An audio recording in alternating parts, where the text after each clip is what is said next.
परमात्मा ने ऐसा साधन दे दिया कि सतनाम पालड़े रंग होरी हो और 14 लोग चढ़ावे राम रंग होरी हो, 3 लोग पासेंग धरे रंग होरी हो, तो ना तुले तुलाया राम रंग होरी हो। एक श्वास उस श्वास के मंत्र की कीमत आपको बताने जा रहा है दास परमात्मा के ज्ञान से प्राप्त, या वैल्यू इसकी है। उस सुरत नृत्य और मन पवन से इसकी सुमन करते हुए, सुरत नृत्य मन पवन का सीधा सार्थ है ये ध्यान कर लो कि श्वास बाहर छोड़ता हूं कौन सा मंत्र, अंदर ले रहा हूं कौन सा जाप कर रहा हूं, ये सारा लग गया इसमें। सांस पवन होगी, सुरत नृत्य मन बना, ये याद रहे नहीं मैं बाहर के छोड़ू हूं। तो ये सुरत शब्द अभ्यास ये है। और ये नकली संत पंथ बताया कर बोला कान बंद कर ले, आंख बंद कर ले और अंदर सुन ले धुन, ये सुरत शब्द है, ये खाक सुरत शब्द है, ये तो हठ योग है। नाम उठत नाम बैठत नाम सोवत जागवे, नाम खाते नाम पीते नाम से ती लागवे। किसी संत का बता दो जिसने हठ योग किया हो। जिन महापुरुषों को हम मोक्ष मानते हैं उनके इतिहास देख लो, उनकी लीला देख लो। तो क्या बताया कि जैसे एक तराजू के यानी तखड़ी के एक पलड़े में, बैलेंस के एक साइड में, इस श्वास उस श्वास के सिमरन का एक मंत्र की कीमत रख दे सतनाम की, और दूसरे पलड़े में ये 14 लोग चढ़ा दे। ये 14 लोक होए ब्रह्मा जी का लोक, विष्णु जी का लोक, शिव जी का लोक, इंद्र का लोक, ब्रह्मलोक में बने हुए, और नीचे के सारे अतल पतल ये सारे एक साइड में रख दे, और एक सिमण की कीमत एक तराजू के पलड़े में रख दे। और ये पृथ्वी लोक, स्वर्ग लोक और पाताल लोक को कहते हैं, ये तब पास्यंग रख दे। अब पास्यंग क्या होता है, जैसे पहले पुराने समय में, अब भी होगी गांव में वैसे, एक डंडी सी होती थी, उसके सेंटर में एक रस्सी बांध लिया करते मोटी सी, और दो तरफ उसके रस्सियों से बांध कर 2 पलड़े लटकाए जाते थे, तराजू कहते हैं उसको। तो उसमें कई बार एरर हो जाती थी, कोई उसमें त्रुटि होती थी।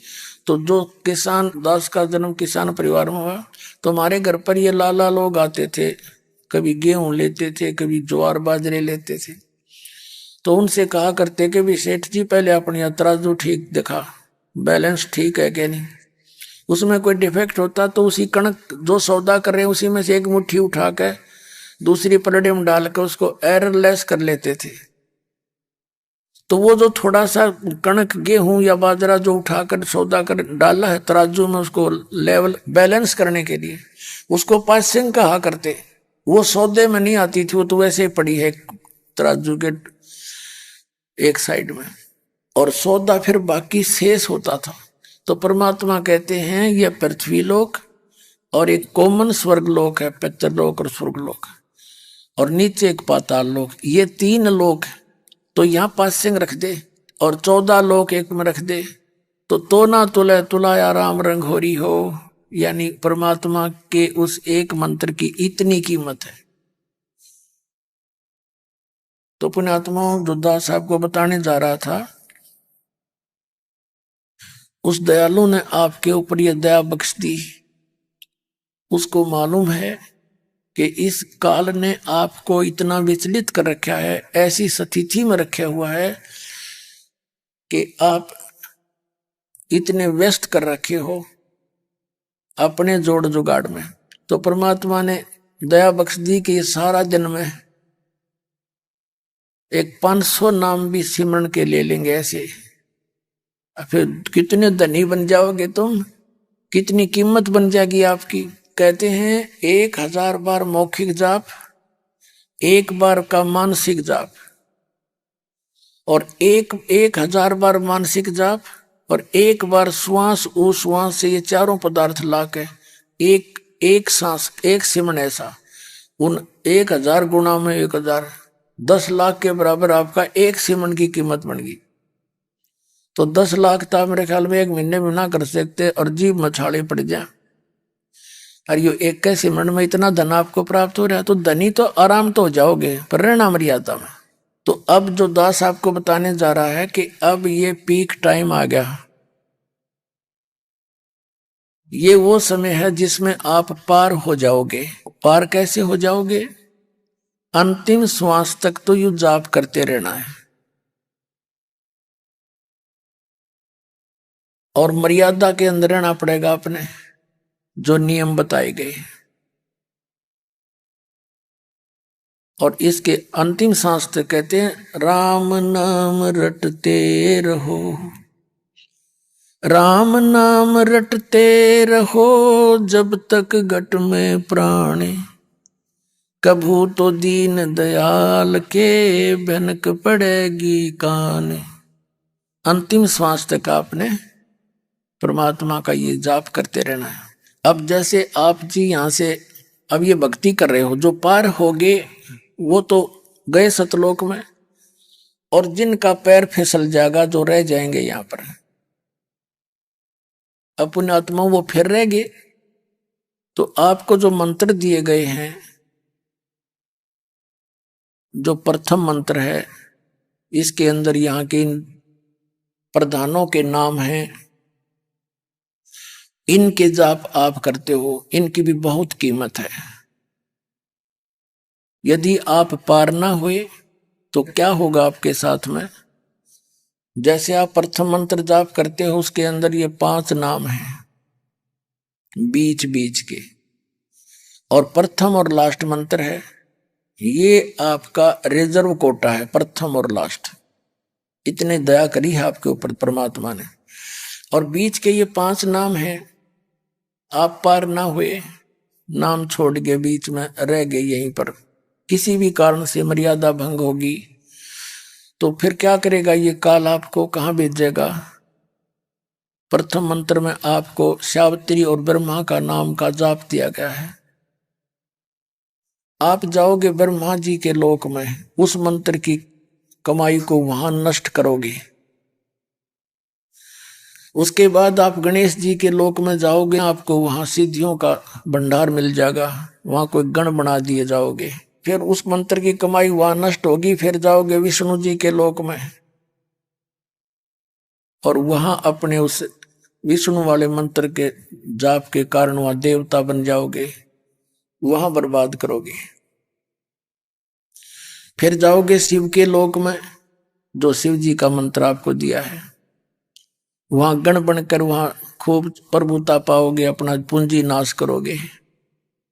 फिर जाओगे दुर्गा जी के लोक में, वहां अपनी उस मंत्र की कमाई का नाश करके फिर आपको जो सतनाम दिया हुआ है,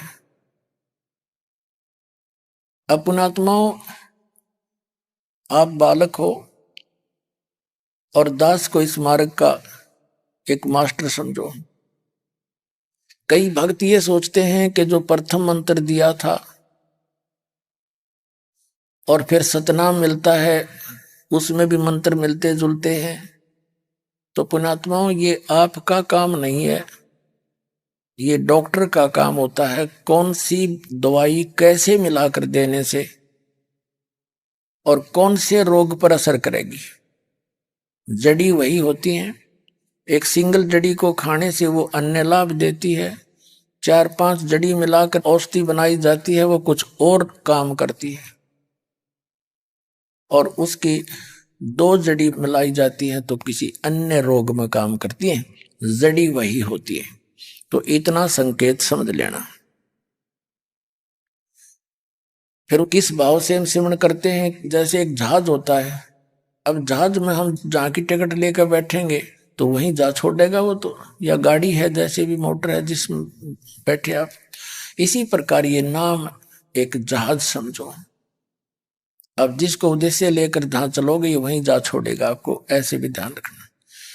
तो कहने का भाव ये है कि फिर ओम नाम का जो जाप आप श्वास उस श्वास से करोगे, जो सतनाम के 2 मंत्र में से एक है, इसके कारण आप ब्रह्मलोक में जाओगे। ब्रह्मलोक के अंदर इस काल ने एक नकली सतलोक, नकली अलखलोक, नकली अगमलोक और अकैलोक बनवा रखे हैं, इस दुर्गा से धोखे में रखने के लिए प्राणियों को। तो वहां महास्वर्ग के अंदर ओम नाम की जो श्वास के द्वारा जो सतनाम में सिमरण है, उसकी पूंजी नाश करोगे, हजारों युगों तो का आप रहोगे। फिर सतनाम के अंदर दूसरा मंत्र है, उसकी कमाई आपको वही नकली सतलोक बना रखा है इस काल में। जैसे होटलों के अंदर अलग से व्यवस्था होती है, जो घना महंगा उसके घनी व्यवस्था होती है, ऐसे वहां उस दूसरे मंत्र की कमाई का आपका नाश करवा देगा। अब आप पार हुए नहीं और ऊपर ये सारे ठाठ आपने खूब देखे, और जब आपकी जेब खाली होगी आपको फिर पटक देगा यहां पर। आपके फिर भी इतने पुण्य रह जाएंगे, मनमाने पृथ्वी के राजा बन जाओ आप। राजा बनकर फिर कोरे कर्म फोड़ता इंसान यहाँ का, कोई शुभ नहीं कर सकता हो। और फिर आप वहीं शुरू हो गए, फिर आगे वहीं स्थिति थी। लेकिन इस परमात्मा ने दया बख्शा कि आपके ऊपर जो प्रथम और लास्ट मंत्र है, इस प्रथम मंत्र में इसके अंदर इतनी जबरदस्त शक्ति है कि आपके अंदर परमात्मा की प्रेरणा बनी रहती है, और पूंजी नष्ट हो जाती है या पूंजी आपकी सुरक्षित रह जाती है, और जिसके कारण आपको परमात्मा की चाह मनुष्य जीवन पाते ही बनी ही रहती है। तो क्या बताया था कि परमात्मा कहते हैं, जो जन मेरी शरण है ताका हूं मैं दासे, गेल गेल ला गया फिरूं जब तक धरती आकाशे। तो आपके अंदर जो कसक है, आप पिछले जन्म जन्मांतर से ऐसे ही भटक रहे हो, और अब वो समय फिर मिल गया आपको। असंख्य जन्म ऐसे भटक कर धक्के खा के, अब इस गोल्डन चांस को चूकियो मत। अब यो समय यो ज्ञान आपको इसलिए बता जा रहा, फिर से ये धोखा ना खा जाना जो आपके साथ पहले हो गया। अब यहां से निकलने की चेष्टा करना, इस ज्ञान को ऐसा समझ लेना जैसा कति प्रमाणित जो क्या करें के वेद में लिख रखा है, तो ये सूक्ष्म वेद में लिख रखा है जो दास आपको बता रहा। अब फिर क्या होगा, जैसे एक समय एक अब्राहिम सुल्तान नाम का एक राजा था, मुसलमान बादशाह था। उससे पहले वो एक मनियार था, पहले जन्म में सम्मन नाम था उसका, और एक पुत्र था उस सम्मन का सेऊ, एक उसकी पत्नी थी नेकी सम्मन की। ये बहुत गरीब थे। परमात्मा अपने इन बच्चों की परीक्षा लेनी चाहिए थी। ये बहुत बड़ा लंबा चैप्टर, थोड़ा शॉर्ट में बताएंगे। तो एक बार क्या हुआ, परमात्मा की शरण इन्होंने ग्रहण कर रखी थी, गरीबी बहुत थी, कई बार तो खाने का भोजन भी उपलब्ध नहीं होता था, ऐसी स्थिति चल रही थी। लेकिन परमात्मा के ज्ञान से वो संतुष्ट थे। कबीर साहब कहा करते, कबीर सब जग निर्धना धनवंता ना कोई, और धनवंता वो जानियो जिसमें राम नाम धन होए। अब परमात्मा के ज्ञान से वो पूरे संतुष्ट थे। जो राखे तो ही रहूं हमरा के चारा, और खाने जाद खरीद है गुलाम तुम्हारा। राज्य क्रमता राम की रजा धरे जो शीस, दास करीब दरस प्रस्तिस बैठे जगदीश। तो एक दिन जैसे वो सम्मन भी मनियार का काम करा करता, चूड़ी पराया करता बहनों को, तो परमात्मा के गुण गाया करते, क्योंकि आदत बन जाती है भगत की। न सोचा भगवान की महिमा की चर्चा होगी, काम भी बना रहेगा, इनका भी भागोदय हो सकता है किसी बहन का। तो चूड़ी पहनाता था और अपने गुरुदेव की महिमा गाता था, हमारे गुरुजी ऐसे हैं, हमारे गुरुजी ऐसे हैं, ऐसे सुख देते हैं, ऐसे लाभ देते हैं। सिकंदर लोधी को असाध्य रोग था, वो ठीक कर दिया। हाँ, एक कमाल नाम का लड़का दरिया में बहता जावा था, मरा हुआ, उसको जीवित कर दिया। शेख तकी की लड़की को कब्र से निकाल कर जीवित कर दिया। ऐसी ऐसी कथा सुनाया करते। उनका काम भी होता रहता, भगवान की चर्चा होती रहती, और सामने वाले पर भी प्रभाव डालना चाहते थे। ऐसे ही नेकी भी व उसकी पत्नी भी चूड़ी पराने का कार्य किया करती थी। वो भी बहनों को ऐसी कथा भी सुनाती, अपना काम भी करती थी। उनका एक पुत्र था इकलौता, सेऊ नाम था उसका। अध्यात्म ज्ञान इतना उलझा पड़ा है, इसको सुलझाने में हर तरह से उठाना पड़ता है। जैसे प्रसंग चला था दास ने कि कबीर पिछले पाप ते हरि चर्चा ना सुहावे, कहूंगा के उठ चले ना और बात चलावे। और तुलसी साहिब जी कहते हैं कि तुलसी पिछले पाप ते हरि चर्चा ना भावे, और जैसे जबर के बेग ते भूख बेदा हो जावे। जैसे किसी व्यक्ति को बुखार हो गया, मलेरिया हो गया, तो उसको रोटी भी कड़वी लागे, हलवा भी कड़वा लागे, खीर दलिया भी कड़वा लागे, काजू सेब संतरे या मनुखा दाख भी कड़वी लागे। अब ये पदार्थ कड़वे नहीं, उस जवर ने उसके शरीर की व्यवस्था को इतना बिगाड़ दिया कि उसको मीठे पदार्थ भी कड़वे महसूस हो रहे हैं। इसी प्रकार जिनके ऊपर पाप कर्मों का दबाव घना है, जिनकी आत्मा पे, उनको ये राम नाम की मनुखा दाख भी सुहाती नहीं, कड़वी लग गए। उसका फिर विकल्प क्या है, उसका उपचार क्या है? जैसे बुखार के कारण, जवर के कारण वो कड़वापन आ गया शरीर में, तो उसके लिए कड़वी टेबलेटें खानी पड़ेंगी, कुनीन की, ना चाहते हुए भी खानी पड़ेंगी। और फिर वो धीरे धीरे उस बुखार जोर को उतार देंगी, फिर वो पदार्थ फिर मीठे लगेंगे। तो जिस व्यक्ति को वो ऐसा ज्ञान सुनाया करते थे, उनके ऊपर पाप कर्मों का इतना जोर था, वो मजाक करा करते थे, क्योंकि उन राम कृष्ण भगवान सुन रखे थे और सतपुरुष और कबीर भगवान उनके गले उतरे नहीं था। वो बेचारे सुन लेते थे, वो बहने उनकी कथाओं को, लेकिन बाद में मजाक करा करते कि मनियार ने तो पागल हो रही है, यू मनियारा तो पागल है। एक व्यक्ति दानक को भगवान बतावे, अपने आत्माओं, जब आपकी यह चौंध टूटेगी और काल की भांग उतर जाएगी, फिर आपको कबीर भगवान दिखेगा, दूसरा दिखाइए कौन दे, क्योंकि है ही भगवान यही। एक समय एक बहन बताओ थी जयपुर में,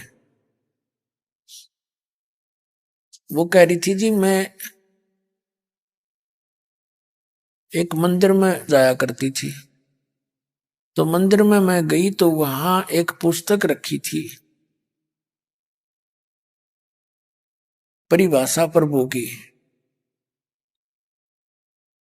और उसको मैंने वहां उठाकर देख लिया, मंदिर के उस पुजारी के पास बैठ के पढ़ने लगी, थोड़ी देर पढ़ी, तो उसमें क्या लिख रखा था कि कबीर भगवान है। और हमने तो कबीर जी को सुन रखा था, तो जो लाया था एक कवि था, तो मैं उसको उसी समय रख दिया वहीं पर कि ये संत भी अच्छा बोला है, अच्छा पागल है, कबीर को भगवान बता रहा है, बताया कोई पुस्तक है, मैंने वहीं पटक दी। देखो परमात्मा कहते हैं गेल गेल लग गया फिर जब लग धरती आकाश है। अब वो पुण्यात्मा मालिक की बेटी थी, किसी जन्म में शरण में रही थी, अब क्या दया करी दाता ने कि ये परमात्मा का ज्ञान पहले आस्था चैनल पर चला था 6 महीने, अब 3 महीने चला था शायद। फिर इन नकली लोगों ने, संतों ने, इनके क्यों दुकान बंद हो जानी थी, बंद करवा दिया। फिर हमने, परमात्मा ने प्रेरणा करी, सब बच्चों ने मिलकर एक व्यवस्था करी, और नगर नगर में, गांव गांव, नगर नगर में जाके प्रचार कर करके हम ओपन सत्संग करने लगे, टेंट लगा लगा के। तो जयपुर शहर राजस्थान के अंदर हमने, उससे पहले हम केबल पे अपने ऐड चला देते थे, कुछ सीडी चला देते थे अपने सत्संग की। तो बहन बता रही थी अपनी सारी कहानी और रो रही थी, कहने की जी मैं कुदरती शाम के समय मैंने वो ऑन किया टीवी, तो आपका सत्संग आ रहा था, और मैं देवी की पुजारण गणी थी, और आप देवी पुराण दिखा रहे थे, तो मेरा इंटरेस्ट बढ़ा कि कोई नया रहस्य बताएंगे। मैं सुनती रही सुनती रही सुनती रही, फिर लास्ट में आपने जो इसका निष्कर्ष निकाला, मैं बहुत चुपकी सी रहेगी। फिर मैं डेली सुनने लगेगी उसको, आध घंटा चलती थी आपकी सी, तो डेली सुनने लगेगी मैं। और फिर उसमें साथ में ये ऐड आपकी आती थी कि यहाँ सत्संग होगा इतने से लेकर इतने समय, 4-5 दिन का सत्संग हमने जयपुर में रख दिया। तो वो जब सत्संग का दिन आया तो वह सत्संग सुनना आई, सत्संग भी सुना, और वो तो तैयार तो हो ही ली थी, मालिक की बच्ची थी। और फिर 2 दिन सत्संग सुनकर अगले दिन उसने उपदेश ले लिया। पहले थोड़ी संगत थी, हम सत्संग करके वहीं बैठ जाते थे, नए भगत 2-4-10 नाम लेते थे, वो बैठकर सारा डिस्कस करते थे। तो उस बहन ने बताया, जी जब पहली बार मैंने आपकी वह सारी कहानी बताई, मैंने आपकी पुस्तक देखी थी वह परिभाषा प्रभु की, और वहां भी वही हम लिए हुए थे, फ्री दिया करते, वह 100-150 में तैयार होती थी। फिर फ्री की किसी ने कीमत वैल्यू नहीं रखी तो उसके 50 रुपए रखे थे बच्चा ने, जबकि वह 100 से ऊपर तैयार होती थी। तो वो पुस्तक भी देखी उसने, हमारे पास रखी हुई। तब उसने बताया, जी मैं पहली बार जब आपकी यह पुस्तक पढ़ी तो मैं घनी हंसी थी, देख किसे बोले संत है, ये बूढ़ा पागल तक एक थी मैंने जब तक पागल कहा था उसने, बोला बड़े भोले संत हैं, कबीर को भगवान बता रहे हैं। मैं बोला बेटी अब बता। ने बोले जी भगवान है तो कबीर है और कोई परमात्मा है कोई नहीं।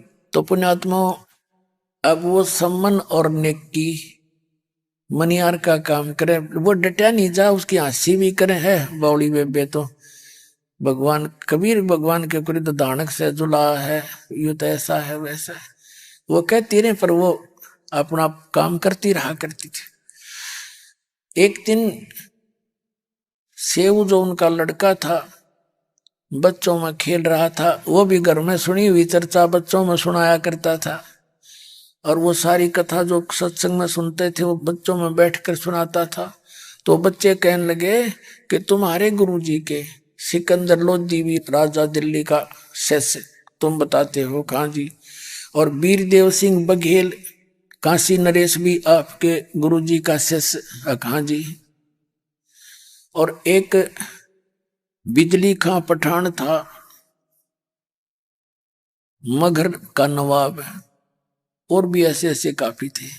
एक दामोदर नाम का बहुत बड़ा सेठ था, परमात्मा ने उसके डूबते हुए जहाज को प्रत्यक्ष दिखा कर बचाया था। तो वो कथा सुना करता सम्मन का बेटा सेऊ उन बच्चों को कि ये भगवान आ रहे हैं। तो बच्चे ही होते, वो कहने लगे भाई ठीक है, तुम्हारे गुरुजी तो राजाओं के जाते हैं, तुम्हारे घर कभी आए हैं तुम्हारे गुरुजी? हमारे गुरुजी तो हमारे घर आते हैं। वो जैसे भी नकली गुरु थे वह घूमा फिरा करते थे, उनका आते रहते थे। तो वो कहने लगे ना हमारे गुरुजी तो कभी नहीं आए। कहने लगे तो वो तुम्हारे गुरुजी तो लालची हैं, राजाओं के यहाँ जाते हैं, तुम गरीबों को कैसे आ सकते हो? तो उस लड़के ने सेऊ ने अपने माता पिता के साथ बैठकर कहा कि माता जी कभी गुरुदेव अपने घर भी आएंगे? तब उसकी मां और पिता ने दोनों ने कहा बेटा गुरुदेव जी के तो लाखों शिष्य हैं, अब किसके घर घर जाएंगे, वो तो हमारे साथ ही रहते हैं। उन्होंने हमें विधि बता दी, भक्ति बता दी, बेटा सत्संग करते रहते हैं, और भगवान को दूर क्यों समझता, अपने साथ ही रहते हैं। सेऊ कहने लगे नहीं माता ऐसे है ना, एक पर भगवान अपने घर आ जाना बस, फिर तो कहना है क्या है। उसका उद्देश्य ये था कि फिर बड़का मैं कहने जोगा हो जाएगा, मेरे गुरुजी हमारे घर आए थे। अब बच्चे की इतनी उसकी जो ना उनका दुख मान रहा था, वो कह रहे थे ना बेटा कोई बात नहीं, यूं सोच ले अपने साथ है। नहीं माता जी पिताजी एक बार आ जाना बस, फिर तो कहना है क्या है। अब परमात्मा तो वो तो जानी जान है, थोड़ी सी देर में क्या हुआ, उनकी डिस्कस ऐसे हो ही रही थी, द्वार के सामने गेट के आगे खड़े हो गए एक तो वो कमाल नाम का लड़का जो मुर्दा जीवित किया था, और एक वाजिद नाम के एक संत थे, उनको शरण में लिया था, फिर उसके साथ रहा करते परमात्मा के। तो वो दोनों, वो और साथ में परमात्मा, तीनों द्वार पर खड़े होकर आवाज लगाया कबीर साहब ने कि भाई सम्मन है घर पे। नेकी कहने लगी, गुरुजी जैसी आवाज आई बाहर तक। अब सम्मन कहने लगे, हम चर्चा कर रहे थे ना भगवान की, इसलिए वैसे तेरे कान बाज गए। थोड़ी देर में परमात्मा ने फिर आवाज लगाई बाहर गेट पर। वो अंदर बैठे थे अपनी झोपड़ी में, आंगन में। वो बोली, देख ध्यान तो सुने, ऐसी आवाज हो जैसे गुरुजी की है। फिर वो शांत हुए तो फिर आवाज लगाई, रे सम्मन है घर पे। तीनों भाग लिए नंगे पैरों, और सामने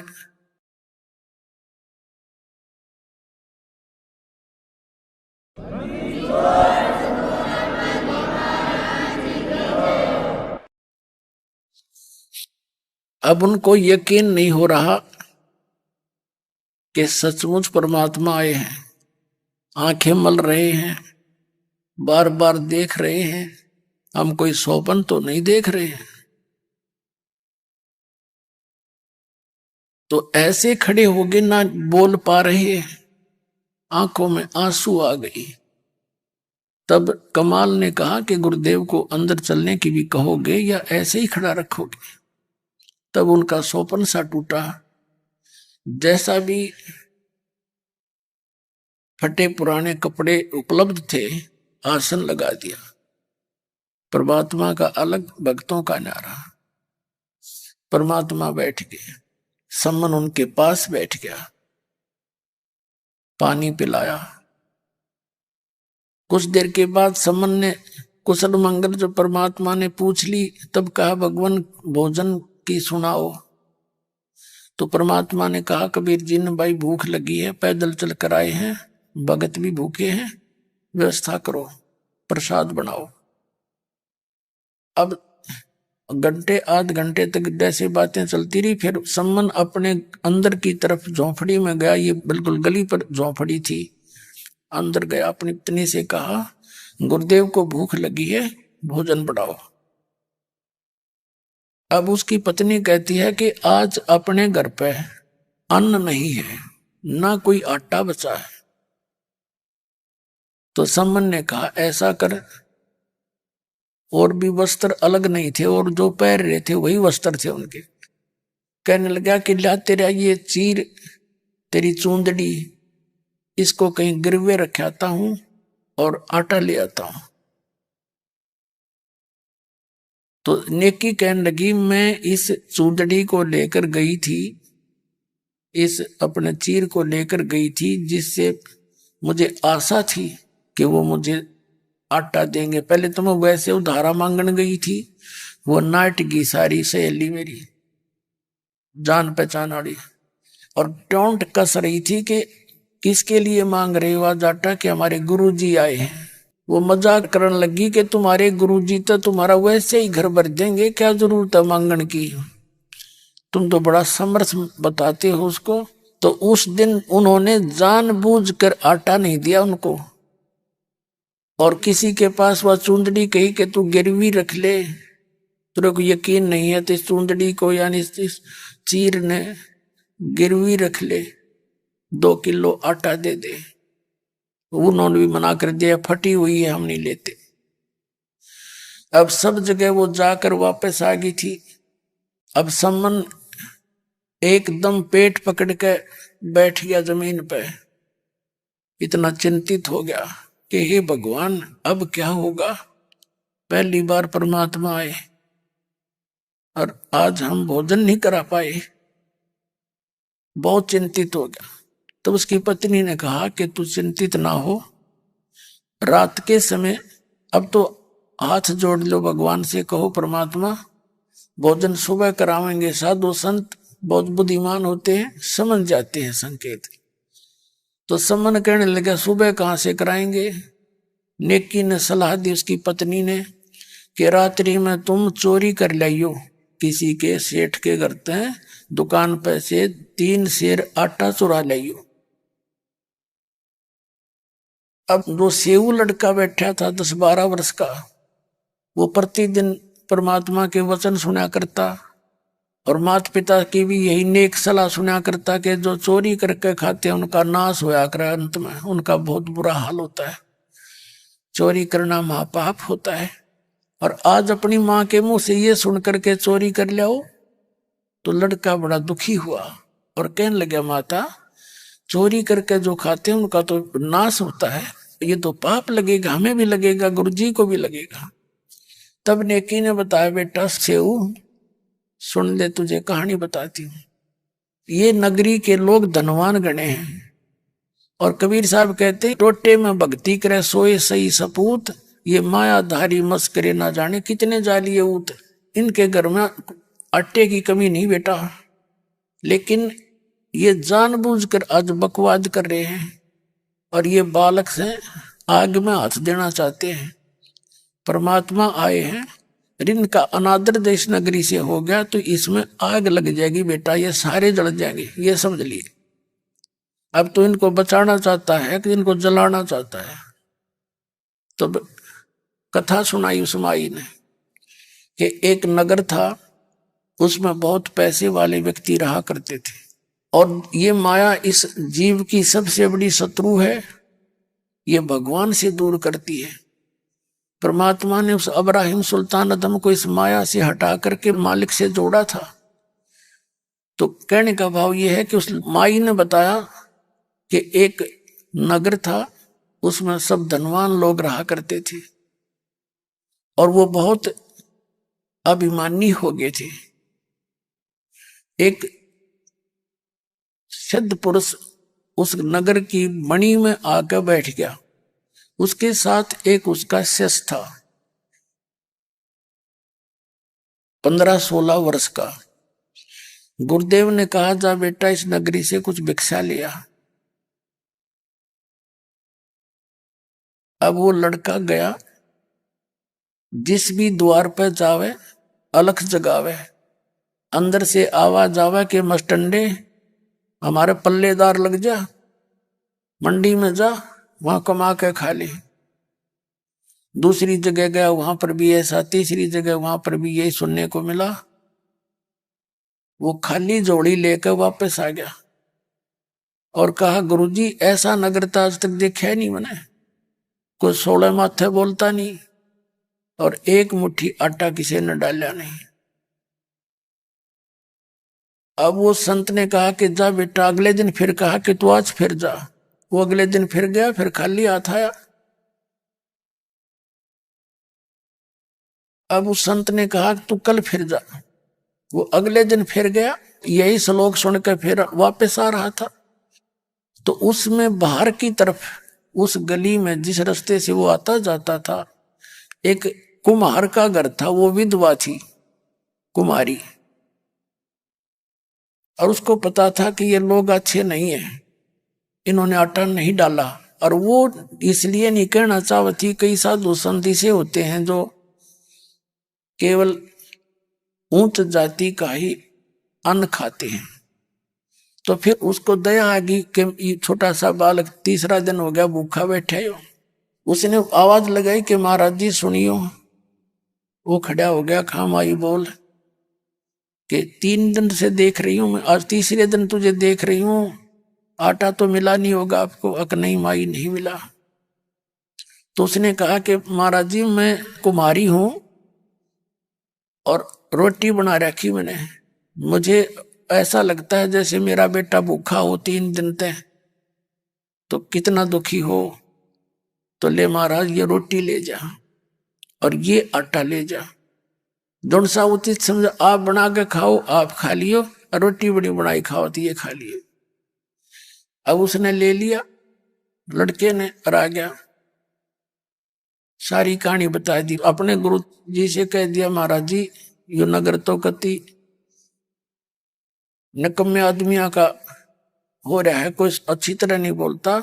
एक कुम्हारी माई ने ये ऐसे ऐसे कह कर दिया, गुरु जी को बता दिए मैं कुम्हार के घर का आटा हूं। कदे फिर वो डर लगता था, कदे वो फिर पता लगर श्राप दे दे, इसलिए सारी डिटेल बतानी पड़ी उस माई ने। उस संत ने कहा, बेटा न्यू कर, इसने तो खा ले। कोई बात नहीं, और ये ऐसे कर, वापस जा। उस माई ने ये कह दे कि इस नगर ने छोड़ कर चली जाएगी और किसी का जिक्र नहीं करेगी। उसको ये स्पष्ट कह देना कि आज रात ने यो नगर नहीं रहेगा, ये खत्म हो जाएगा।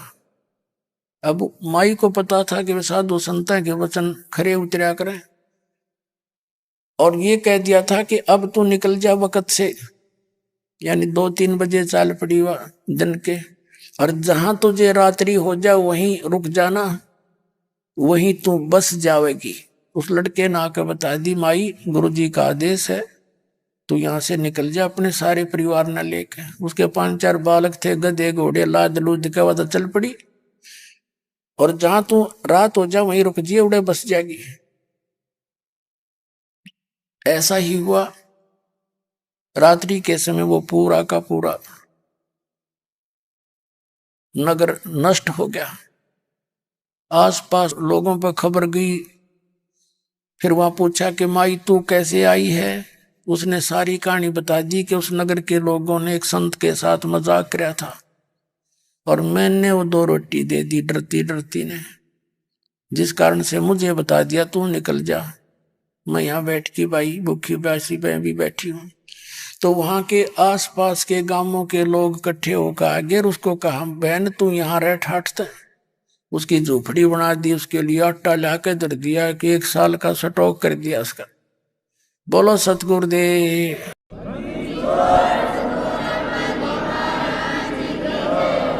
अब ये सारी कथा सुनाकर सेऊ से कहा, नेकी ने तू देख ले बेटा, कबीर साहब तो नहीं करेंगे इनको, ऐसा बद्दुआ भी नहीं देंगे, लेकिन ये पूर्ण परमात्मा है।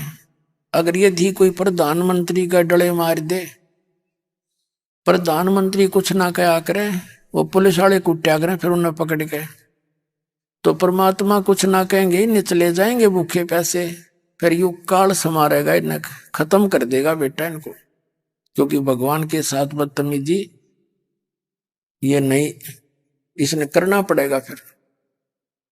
तो पिनू बोला, माँ जो तुम कहोगे ऐसे करूंगा मैं। इस नगरी का अन्न खाया हमने, निक्की बोली, इस नगरी में गुजारा किया बेटा, इनका बचाना आवश्यक है। तो रात्रि में दोनों पिता पुत्र चोरी करने चल पड़े। एक बनिए की दुकान पाड़ ली, सुराख बना लिया फोड़ के गली में। तो सम्मन कहने लगा, बेटा तू बाहर खड़ा रहना, जब मैं पकड़ा गया मैं आटा बांध के फेंक दूंगा, तू लेकर भाग जाना। तो लड़के ने कहा, नहीं पिताजी मैं अंदर जाऊंगा, जब मैं पकड़ा भी गया तो बालक समझ कर मैंने छोड़ देंगे और आपको सजा कर ही दे देंगे। तो यूं कह के वो लड़का अंदर घुस गया, 3 सेर आटा बांध कर चद्दर में चलने लगा। तो एक तराजू पर पैर लग गया, वो आवाज हुई, लाला जी की नींद खुल गई, चोर चोर करके पकड़ लिया। इतने तक वो आटा तो उसने फेंक दिया, सम्मन लेकर आ गया, सेव पकड़ के बांध दिया खंबे तक उस लाला जी ने, और कहा कि तुम भगत को आओ और करो चोरी, तुमने शर्म नहीं आई? तो सेव ने कहा कि हमारे घर पे हमारे गुरुजी आ रहे थे और हमारे आटा ना था लाला जी, 3 सेर आटा लिया और तो कुछ लिया नहीं हमने, तेरा फिर दे देंगे। तो लाला जी कहने लगा, अच्छा अरे चोरी तो वो करवाता है तुम्हारा गुरुजी, तुमने पहले चोरी नहीं करी हो तो वो करवाता तुमसे। अब उनका और उल्टी होगी बात, सेव कह भैया तो और बात बिगड़ेगी, गुरुदेव की बेइज्जती करेंगे सवेरे। उधर से सम्मन जब आटा लेकर गया, नेकी ने पूछा पुत्र कहाँ है? कि बनिए ने पकड़ लिया। नेकी बोली, जल्दी जाओ वापस, लड़के ने पहचान लेंगे और गुरुजी की बेइज्जती होगी। तो ऐसे करना, लड़के का सिर काट देना, लाला जी फिर रखेगा नहीं, उस लड़के को फेंक देगा कहीं बाहर, और ऐसे कर ले तू। फिर तो उसने स्कीम बनाकर ऐसे किया, एक लेकर के तलवार सम्मन वापस आ गया और कहा, बेटा एक बार तू 2 बात बतला ले, फिर तो सुबह तू पकड़ा जाएगा और तुझे हो सकता है सजा दे दे। और मैं तेरे एक कान में आवश्यक बात कहूंगा, तू एक बार इस सुराख में से सिर बाहर निकाल ले। अब सेऊ ने कहा, लाला जी बाहर मेरे पिताजी खड़े हैं, दो बात बतलानी है हमने। एक बार मेरा पैर ढीला कर दे। सेठ बोला, तू भाग जाएगा ना, इस रस्से ने कर बांध दे, पर थोड़ा ढीला कर दे, मैं सिर बाहर निकाल लूं, मेरे हाथ भी बांध दे। अब सेठ ने सोचा रहा, 2 सेर 3 सेर आटा ले रहे हैं, के खाया है बेचारा ने, फिर भी ढीला कर दिया। और उद्देश्य ये था कि कल इनको राजा के पास पेश करूंगा, सजा दिलाऊंगा इनके गुरुजी को भी, इनको भी। तो ज्यों ही उसने सिर बाहर निकाला, अब पिता था, हाथ पीछे का पीछे रह गया, उठा नहीं के मार दूं लड़के के, काट दूं सिर ने। तब सेऊ ने कहा, पिताजी तलवार ले आ, मेरा सिर काट दे। और सिर काट लेगा ना, फिर यूं कित रखेगा इस लाश ने, बाहर फेंक देगा, फिर ठा लीजिए, पिछाड़ में ना आऊंगा मैं, और नहीं तो गुरुजी की बेइज्जती करेंगे सुबह ये। अर्जय तू मेरा बाप है, तुम्हारा सिर काट ले, नहीं तू मेरा बाप नहीं है। अब बच्चे से प्रेरणा पाकर उसमें फिर करंट सा आ गया और एकदम लड़के का सिर काट दिया और चोटी से पकड़ कर उस सिर को घर ले आया, शीश को। अब लाला जी ने देखा तो कत्ल हो गया, तेरा यू 302 का मुकदमा और लगेगा। उसने फटाफट उस शव को घसीट के और दूर गिरा पजावे में, खंडर से होते थे बाहर कुम्हारा के हुआ करते पजावे, उनमें पटकाया और आके अपनी ईंट उल्टी ऐसे लगा के मकान और लीप लाप के गारा में ऐसा कर दिया जैसे रेतड़ा छिड़क के, क्या कुछ हुआ है को नहीं था। अब जब सम्मन वापस गया तो नेक्की ने पूछा, अब तू वापस जा, इस सिर ने यहां रख जा अलमारी में, और बढ़िया इस लाश को अपने घर नहीं रखेगा, कहीं पटक का होगा बाहर, उसके चिन्हों के साथ साथ चला जाना और उस लाश ने उठा लिया। कहीं बाहर कोई पता लग गया, रोड़ा मचा, शोर मचेगा किसी का, तो खोज हो जाए कि किसका बालक है। ऐसा ही किया। अब देखा जब सम्मन वापस गया तो उसके निशान पड़ रहे, घसीट के ले गया लाला जी। उनके साथ साथ वहां शव पड़ा पाया, उस लड़के के शव को भी उठा लिया, नीचे घेर दिया, झोपड़ी में बोरी पल्ली डाल कर ढक दिया और सोचा कि गुरुदेव को नहीं बताना है, नहीं तो रोटी नहीं खाएंगे और भूखे हैं कल के। तो फिर क्या किया, खाना बना दिया नेक्की ने, और सम्मन बोला क्या पानी मत लाइए ना, गुरुजी को पता लग जाएगा। अब उन्होंने सारा भोजन बना के 3 पात्रों में डाल दिया और कहा, महाराज जी भोजन खा लो, वक्त से बना दिया कि चले जाएंगे फिर रोवांगे बैठ के। उन्होंने 3 पात्रों में डाल दिया। परमात्मा बोले, भाई इसने 6 स्थानों पर कर दे सारे भोजन ने। अब सम्मन कहने लगा, महाराज जी आप खा लो, हम तो बाद में पालेंगे, अपना इकट्ठे बैठ के खावांगे सारे। 3 तो परमात्मा कबीर जी और 2 और साथ में 3 वर सदस्य घर के 6 स्थानों पर परोसवा लिया सारे भोजन को और कहा, आ जाओ बैठ लो भाई भोजन खाओ। अब उनको ये चिंता होगी, गुरुजी पूछेंगे इस लड़का किससे, पूछेंगे तो कह देंगे खेलन जा रहा है हमारा जोत की तो बाहर है। तो वो तो अंतर्यामी थे। जब सारे बैठ के एक स्थान खाली था तब परमात्मा ने कहा, आओ सेऊ जी में लो ये प्रसाद प्रेम, बेटा सिर कटा करें चोरों के साधों के न तक से।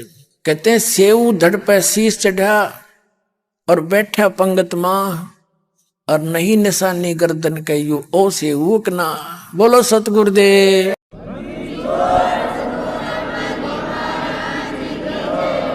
कहते हैं सेऊ के सिर पे वो शीश न्यू का न्यू रखा गया और वहां आकर बैठ गया पंगत में खाना खाने के लिए। उसका निशान भी नहीं था कि गर्दन का यू कट्या था कि ना। वो माता पिता ने हटा हटा के देखे, ये ओ ऐसे हुआ है, और कोई सा भीतर जाके देखा वो खाली पड़ी बोरी। तो पुण्यात्मा उसके बाद परमात्मा ने उनके ठाठ कर दिए। कहते नुकते ऊपर रिझ जाएगा रे करोड़ कर्म जल जा तुम्हारे। तो पुण्यात्मा इस प्रकार परमात्मा आपके साथ है, इतना समर्थ है, अपनी भक्ति करो, कल्याण करवाओ।